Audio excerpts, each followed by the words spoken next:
Hola, ¿qué tal? Buenas noches, amigos. Bienvenidos a su podcast. ¿Qué tal? ¿Cómo se encuentran? Ya casi media semana. Como se va el tiempo de volada. Rapidísimo, como decimos. Miren, el día de hoy quiero hablar de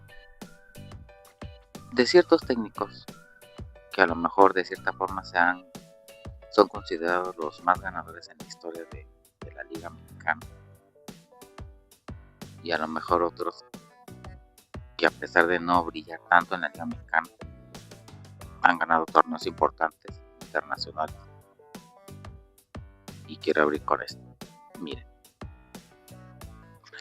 en la Liga Mexicana existen dos técnicos, los cuales están empatados en campeonatos de liga, que son Ignacio Treyes y el Tuca Ferretti, ambos con 7. Y a nivel internacional, sin duda, el que es actualmente el entrenador de la selección mexicana, que es el vasco Javier Aguirre, y de Manolo Lapuente. Miren, arranco con Nacho Treyes. Fíjense, Nacho Treyes tiene 7 campeonatos de liga, uno con un equipo ya desaparecido, Marte, uno con Zacatepec, igual, bueno, creo que está sigue en la liga de expansión, uno con Toluca, con Cruz Azul. Ok, y miren, y el Tuca Ferretti ha ganado 1 con Chivas, 5 con Tigres y 1 con Pumas. Aquí el debate se abre porque como ustedes y yo somos ya de la época moderna, somos más precisamente de la época de Tuca Ferretti que de la de Ignacio Treyes. Por eso quizás a lo mejor muchos pues, ni siquiera conozcan la trayectoria que marcó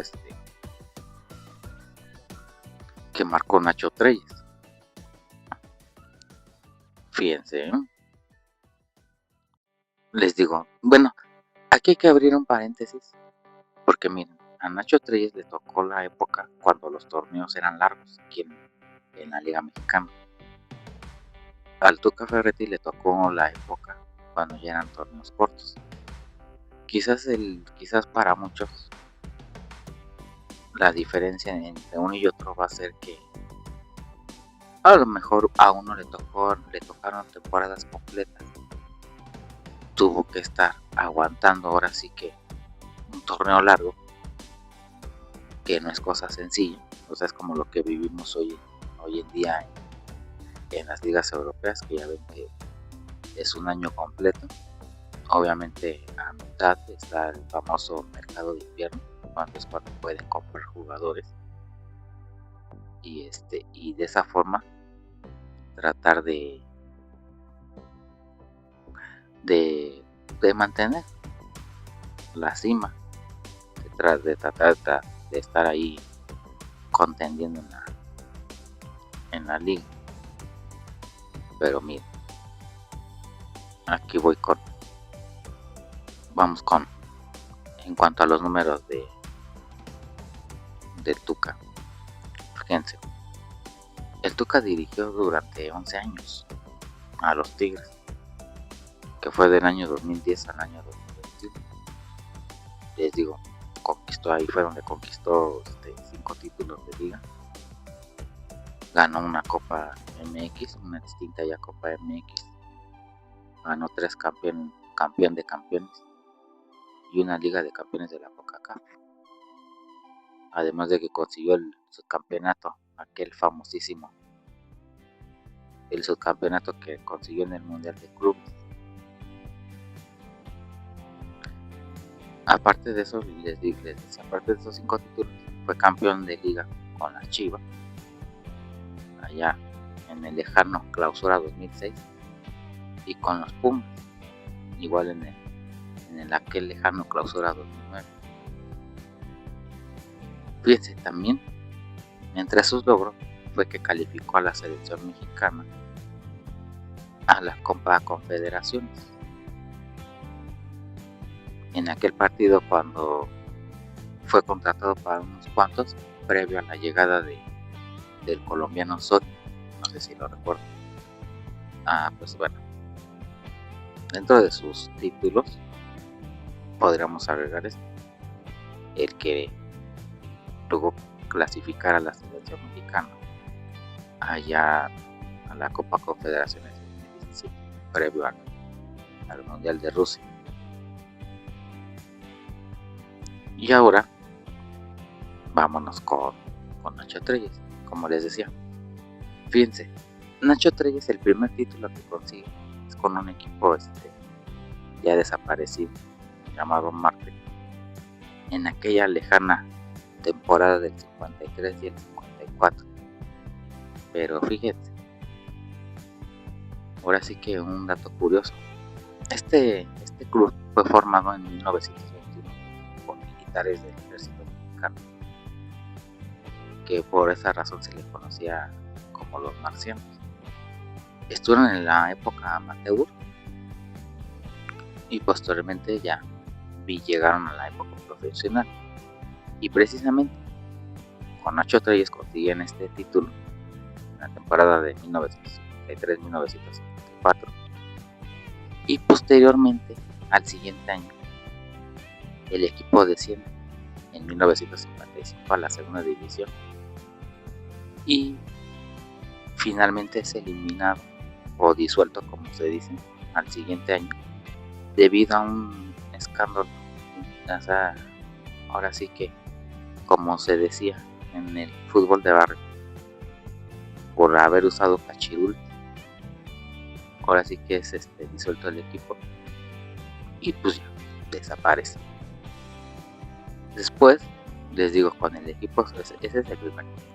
Luego con el Zacatepec gana ahora sí que el título en la temporada de 1954 a 1955 y posteriormente la de 1957 a 1958.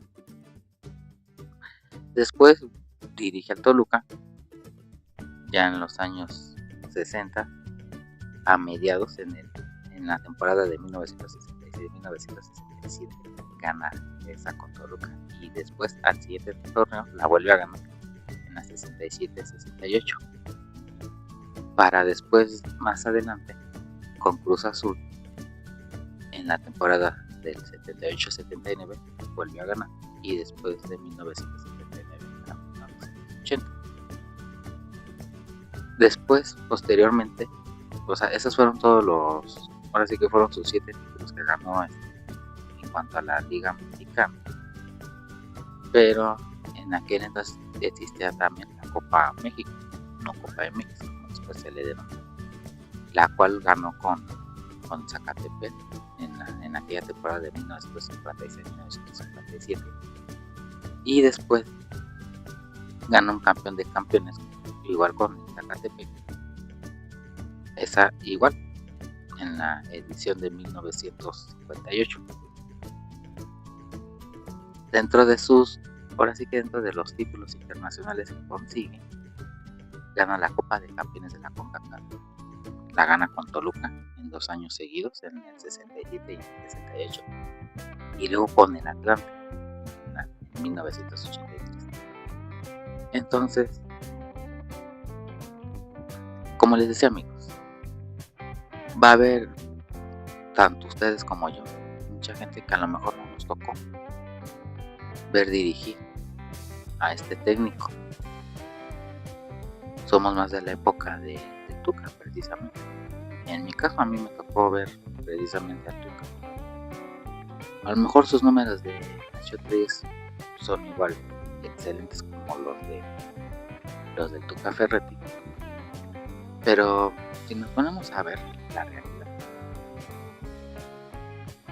había un nivel más de competitividad a la época que le tocó al Tuca Ferretti. Obviamente yo sé que tiene su mérito lo que hizo Nacho Treyes, porque como les digo, él no tuvo que estar un semestre aguantando el equipo, era un año entero. O sea, todos sus logros que tuvo fueron años enteros. Y la verdad es que imagínense, si en la Liga Mexicana tenemos luego equipos que vamos en la fecha 10, ya despidieron a su técnico, ahora imagínense aguantar doble, ahora sí que 2 vueltas. Ahora sí que la liga, o sea, pues tiene su mérito, la verdad. O sea, la verdad no es fácil mantener ahora sí que en la cima todo un año, porque igual a Noche 3 no le tocó el formato de la liguilla. Ahora sí que era el que quedaba en primer lugar, era el campeón. Y en la época de Tuca Ferretti, pues obviamente, si no eras el líder de la liga, pues podías meterte entre los primeros 8, calificabas a la liguilla, y dentro de ahí de la liguilla pues era donde demostrabas tu poder, tu poderío,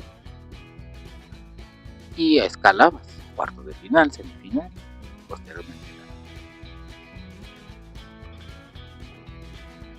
Yo la verdad, ahora sí que a mí a lo mejor no me tocó ver a uno, me tocó ver nada más al otro, pero sin duda el fútbol cada vez ha sufrido diferentes cambios en cuanto a reglamentos, tecnología. Hay imagínense si hubiera existido el VAR desde hace, ¿qué les gusta?, unos 30 años.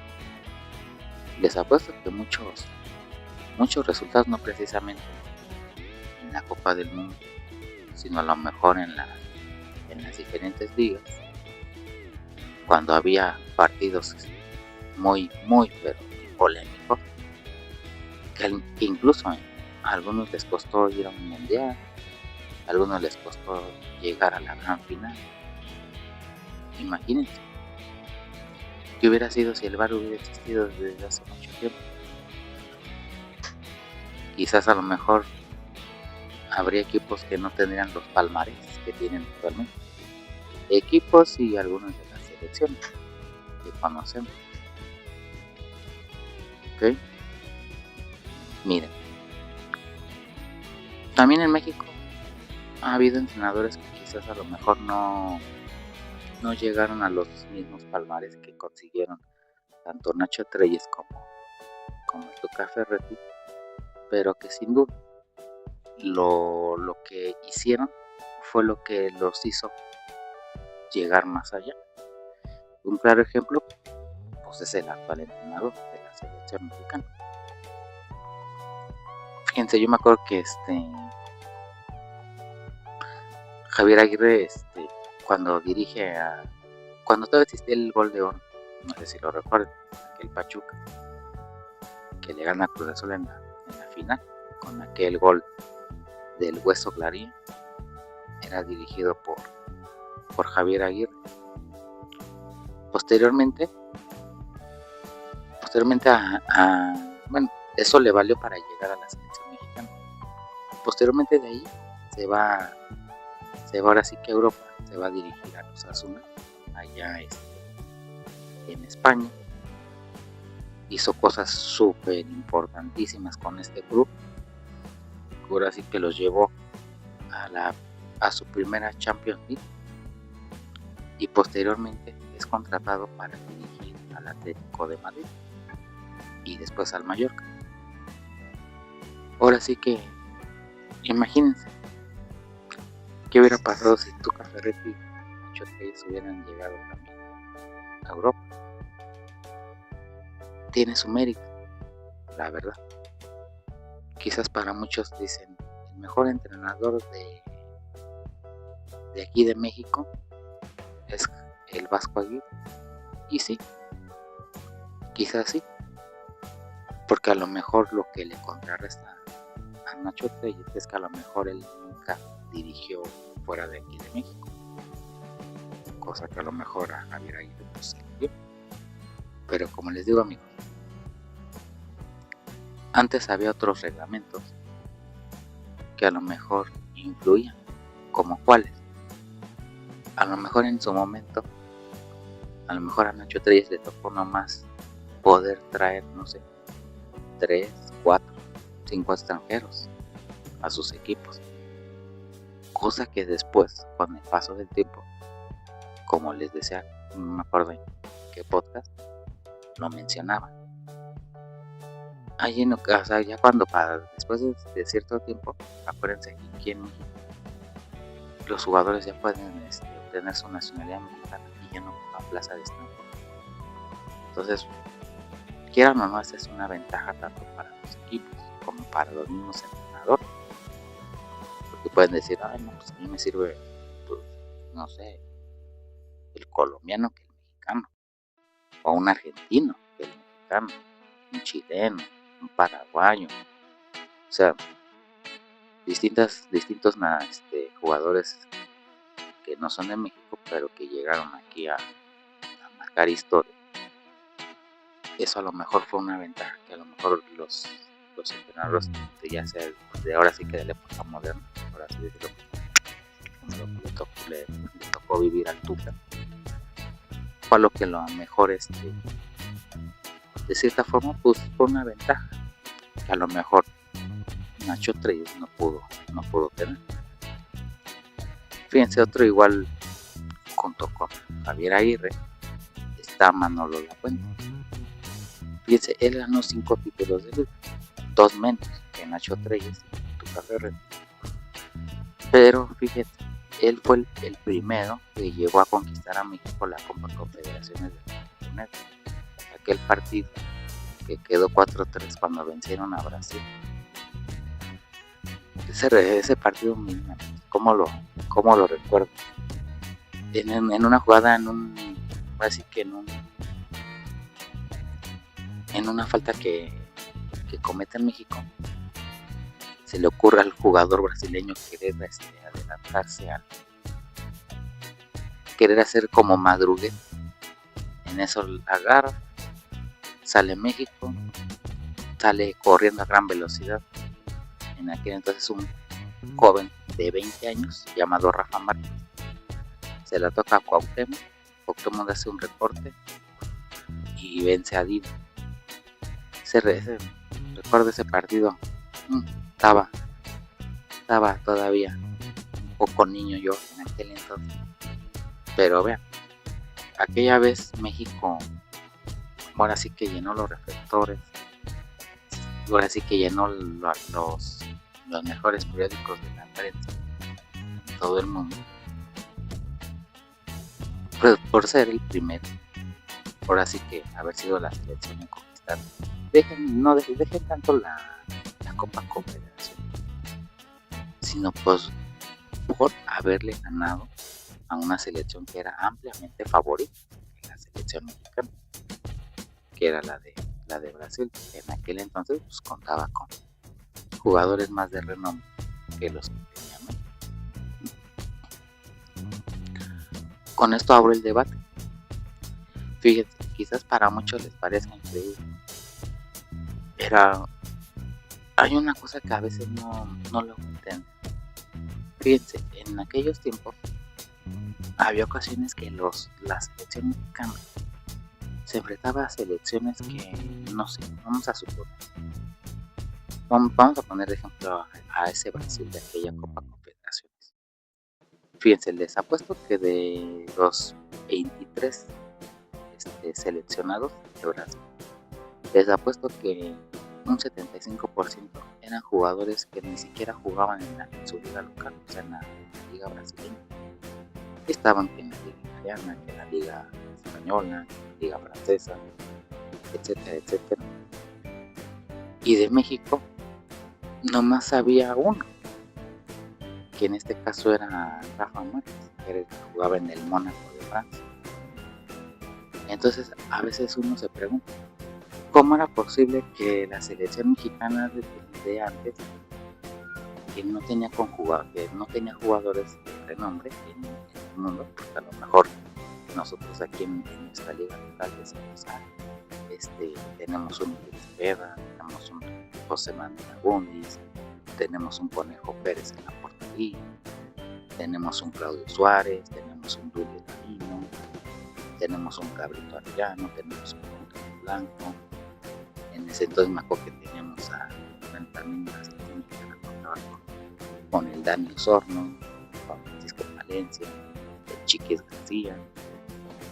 Entonces yo a lo mejor aquí, o sea, aquí en México a lo mejor nosotros como aficionados, que decíamos, pues contamos con estos jugadores, sabemos quiénes son, sabemos quién tiene buena pegada, quién es caracolero, pero que digamos, eran reconocidos a nivel mundial porque a lo mejor estaban en equipos de Europa, pues no. Y yo lo que no entiendo, o ustedes no sé si estén de acuerdo conmigo, cómo es que estos jugadores daban pelea a selecciones, como les digo, que a lo mejor, no sé, el 75% de sus jugadores no jugaban ni siquiera en su liga local. Y nos vamos a la actualidad, y hasta incluso lo hemos visto con selecciones de la misma área de CONCACAF, que hacen buenos partidos, o sea, le hacen buenos partidos a la selección mexicana. Y yo digo, bueno, entonces, por un momento uno piensa, ¿no? Vamos a suponer ahorita la gran sorpresa, Curazao. Vamos a suponer que se enfrenta a México, les apuesto que les hace, ahora sí que los hace sufrir, les hace pasar un mal rato, o sea, así como pasó ahorita en el torneo. Y yo digo, y entonces, ¿por qué cuando les toca enfrentarse a otros equipos más grandes? O le echan más ganas, o sacan el 200% en vez del 100%. O sea, eso es alguna de las cosas que a lo mejor uno a veces no se explica, o no lo logra entender. También recuerdo aquel mundial de Francia, precisamente Manolo Lapuente es el que dirige a la selección en aquel mundial. Fíjense, o sea, si ustedes en aquel último partido, cuando se logra clasificar a la siguiente ronda, si ustedes ven la plantilla de Holanda comparada con la plantilla de México, pues uno qué diría, o sea, en la época actual, ¿qué diríamos? No, les van a pasar por encima, les van a dar una paliza. Y a lo mejor en ese partido, no sé si a lo mejor ustedes lo recuerdan, ya ven que Holanda se va rápido en el marcador. Estaba la selección mexicana con un 0-2 en contra, pero vino ahí un ajuste y eso, y México empezó a jugar mucho mejor. Posteriormente empata ya en los últimos segundos, aquel, ahora sí que comete el error la momia Stamp, no logra despejar, aprovecha el marcador y vence a Edwin Merzar para darle el pase a México en la siguiente ronda. Pero fíjense, si comparamos aquella época con la actual, ¿qué diríamos? A lo mejor, no sé, ahorita lo estamos viviendo, así que en la Copa del Mundo hay veces, o sea, difícilmente los equipos, las selecciones se pueden dar un revés a un 0-2, que no descarto, ¿no? Que no suceda, ya lo hemos vivido, pero para esa época pues no, ya se viene para abajo el equipo, ya no hay forma de cómo darle vuelta. Y a pesar de eso, les digo, ahora sí que vino un ajuste. Ahora sí que después de que Holanda en aquel partido tuvo las mejores jugadas así claras, ¿no? México, pues ahora sí que se pone más atento a la zona baja, empiezan a atacar más, generan más, un poco más de jugadas, y ya es lo que posteriormente les digo, tiene el error de Stan y se clasifica clasifica la siguiente ronda. Entonces, es lo que a lo mejor, tanto ustedes como yo, siempre vamos a llevar en nuestra memoria. Vamos a decir cómo nuestra selección, cuando no tenía jugadores de renombre en Europa, daba mejores batallas.